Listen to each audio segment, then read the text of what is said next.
नमस्कार फ्रेंड्स, यदि आप स्वयं ही अपने भाग्य का निर्माता बनना चाहते हैं और आपकी प्रबल इच्छा है कि आप सफलता की बुलंदियों को छुए, तो इसके लिए सर्वप्रथम आपको अपना व्यवहार बदलना होगा। इसके लिए सबसे पहले आप अपने मन से घृणा, ईर्ष्या, द्वेष आदि विचारों को निकाल कर बाहर करें।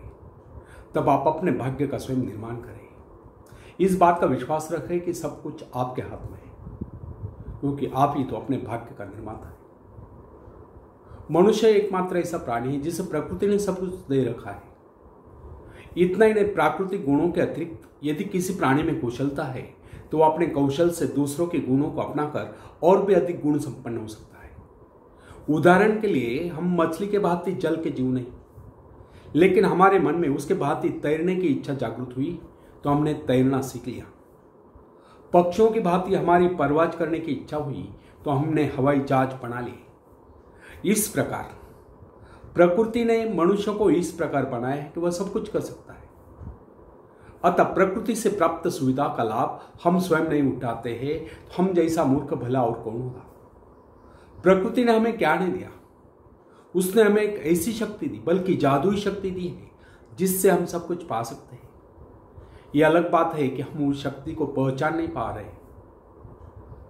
अरस्तु ने एक बार चौराहे पर खड़े होकर चिल्ला चिल्ला कर कहा था, इस दुनिया में सब कुछ है, जो चाहो सो पाओ, पर पहले अपने को उस योग्य बनाओ। अरस्तु ने कहा, इस दुनिया में सब कुछ है, जो कर्म ही नहीं वह कुछ नहीं पाता। एक कटु सत्य है, एक उक्ति भी है, कर्महीन नर पावत नहीं। आपको क्या चाहिए, इस पर विचार करिए, फिर गंभीरता पूर्वक उसके लिए योजना बनाइए। योजना बनाकर उस पर अमल करें, बराबर प्रयत्नशील रहे। एक दिन आप अपनी इच्छा पूर्ति करके रहोगे, एक दिन आपको सफलता अवश्य मिलेगी। फ्रेंड्स, यदि हम सतत विकासमान हैं तो हमारी शक्तियां क्षीण नहीं हो सकती। जिस प्रकार घर का कूड़ा प्रतिदिन झाड़ू से साफ करना पड़ता है, उसी प्रकार मन के कूड़े को प्रतिदिन साफ करें। निरंतर नए विचार, आगे बढ़ने के विचार, प्रगति के विचार, उन्नति के विचार मन में लाए, तब शक्तियों को क्षीण करने की क्रिया स्वयं समाप्त हो जाएगी। हमारे मन तथा शरीर में निरंतर विकास की क्रिया जारी रहना स्वाभाविक है। इसमें बाधा तब पड़ती है जब दूषित विचार हमारे मन पर आक्रमण करते हैं। मन पर दूषित विचारों का आक्रमण तभी होता है जब हमारे मन में खालीपन होता है।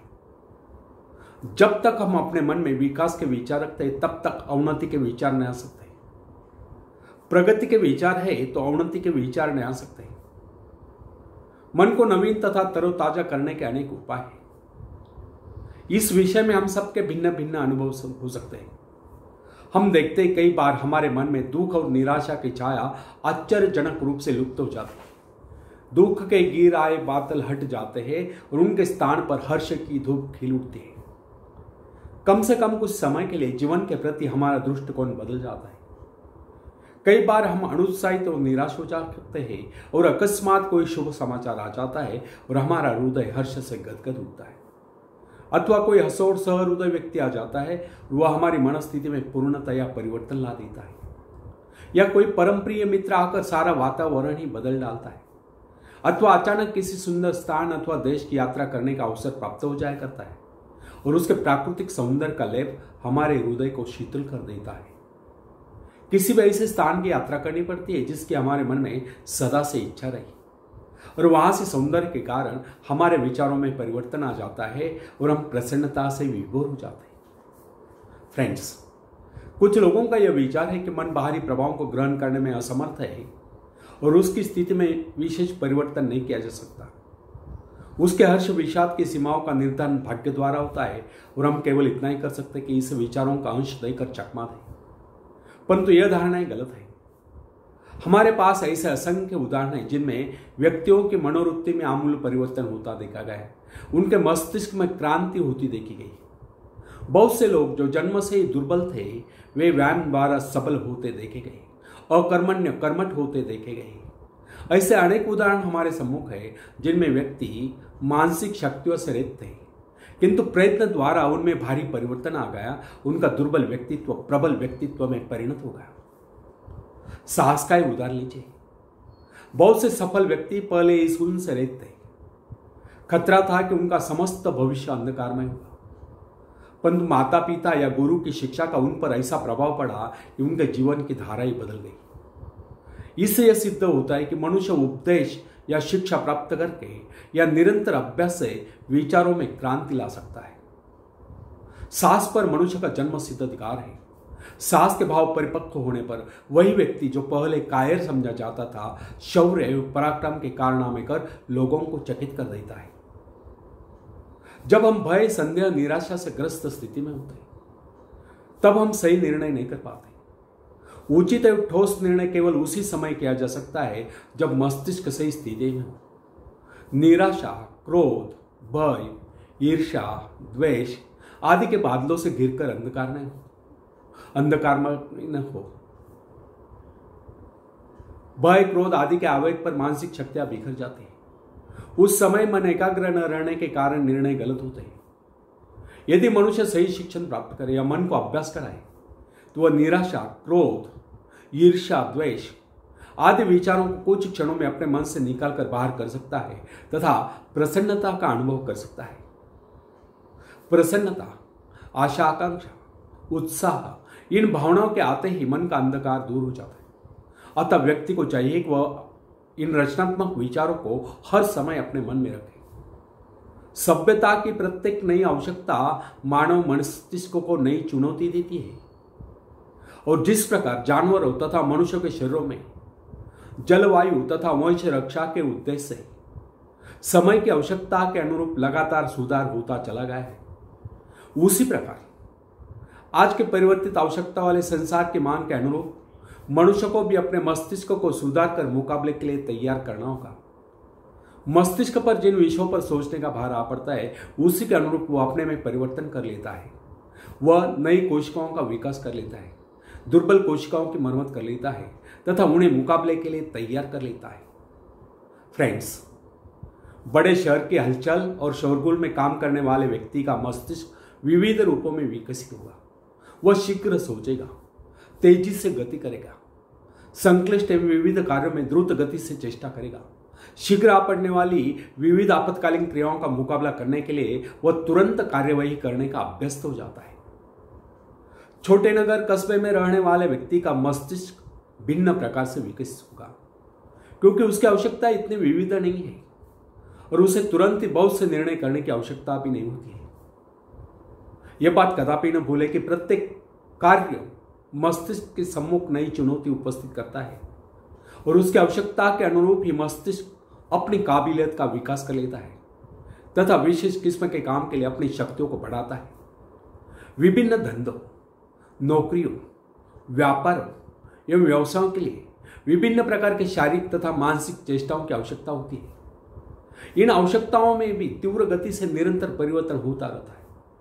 अतः जिस व्यक्ति का मस्तिष्क जितना अधिक ग्रहणशील, संवेदनशील, सूक्ष्म होता है, वह उतनी तीव्रता से अपने में परिवर्तन लाने में समर्थ होता है तथा नए संघर्ष में सफलता एवं विजय प्राप्त करता है। उदाहरणतः एक पुरोहित की आवश्यकताएं विशिष्ट होती है, अतः उसका मस्तिष्क भी उन्हीं आवश्यकताओं के अनुरूप विकसित होगा। वर्षों तक उसका मन निरंतर आध्यात्मिक विषयों के चिंतन में लीन रहता है, अतः उसके मस्तिष्क के विकास का स्वरूप एक वकील, व्यावसायिक एवं भवन निर्माण विशेषज्ञ से भिन्न होगा। जिस व्यक्ति का जीवन अध्ययन या भौतिक हलचलों में लीन रहा है, उसके मस्तिष्क के सेल्स का विकास एक व्यापारी के मस्तिष्क से भिन्न होगा।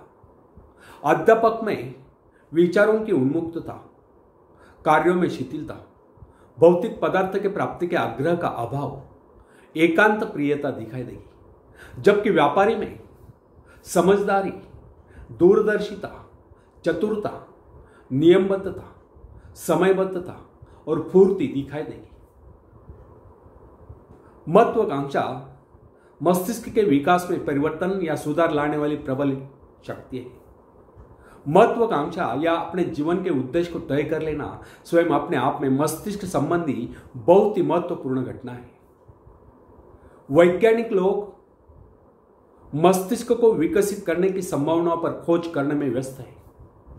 समय आएगा जब मस्तिष्क के विकास के रहस्यों को मानव जान लेगा और इससे मनुष्य के चरित्र के विकास का कार्य सरल हो जाएगा। तब तक हमारे लिए इतना ही जान लेना पर्याप्त है। यदि हम अपने मस्तिष्क का ऐसा विकास चाहते हैं कि हमारा व्यक्तित्व सर्वप्रिय बने, तो इसके लिए सर्वप्रथम हमें अपने मन से घृणा, ईर्ष्या, द्वेष आदि विचारों को निकालकर बाहर कर देना होगा। जब यह अवगुण हमारे भीतर नहीं हो गए, तब हम हर क्षेत्र में अपने पांव जमा सकते हैं, दुनिया जहां से सहयोग ले सकते हैं तथा सफलता की ऊंचाइयों को छू सकते हैं। फ्रेंड्स, आखिर में एक शेर मैं सुनाना चाहता हूं। तुम उड़ सकते हो मुक्त आकाश में, तुम मुक्त आकाश के पंछी हो।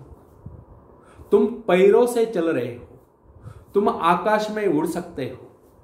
थोड़ा फड़फड़ाओ ताकि तुम्हें एहसास हो जाए।